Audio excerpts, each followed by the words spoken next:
Welcome back to another episode. Today's topic is scam. The reason I chose scam for today is I've actually had two of them happen in the past week. And what a scam is, if you're not familiar already, it's a deceptive act or operation, essentially by one party on another.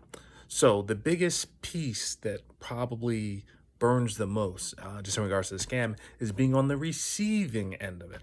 When I'm talking about the receiving end, just being deceived by something or someone that you've essentially established trust in. And in any negotiation, in any transaction, that's probably the biggest piece that I think anyone's looking to establish, right? So when you actually have trust in place, trust, let's let your guard down a little bit. And when your guard's down, you essentially are then making decisions. And anytime you make a decision, it's not usually a logical decision, it's an emotional decision. So that's why that trust piece is so important.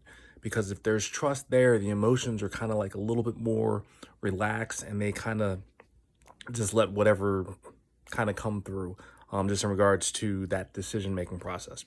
But in any case, the recent scam I actually had, I'm not sure if you saw one of the videos where I had an issue with one of the faucets. The faucets we love, and we've had them for about 10 years, but they're really, really hard to find. And for all of the parts that I actually need, they're not readily available. So I actually had to find these faucets in order to replace the parts. So went online, looked at what looked like a good deal, decided to actually purchase it, and then things started to look a little funny. The follow-up was actually really good. It was actually almost too good, where as soon as I actually had something in my cart and I left, I got email after email after email saying, are you going to come back and buy this? And usually that's a pretty good system, and that would be, let's say, a company that's, let's say, reputable or good at what they do. That's what they do, the follow-up, right? So that looked pretty good. But then the real fishy part started happening when I actually decided to purchase the item. I decided to purchase it through PayPal. Now, if you've seen one of my previous videos on PayPal, not really a big fan of, I guess, some of the customer service pieces there. But in any case, it represented an option, so I moved forward with it. But the funny message at the end was, oh, if you actually use this transaction as a friend, then we'll give you a special gift. Well, the special gift itself was the scam. I'm not sure if you're familiar, but if you ever do any type of transaction on PayPal and you choose friends or family, that's not money you get back. So I was purposeful when I actually chose business transaction because I did want a business transaction. I wanted to have something in place so that if anything went wrong, there was recourse for me to actually get my money back.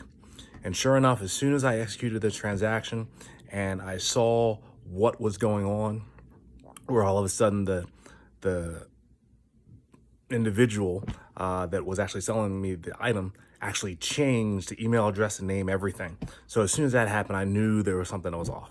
So queried in PayPal, told them what the issue was, and fortunately about 3 or 4 days later, I got my money back. But it comes down to this. A scam is a game just like anything else. It's a program.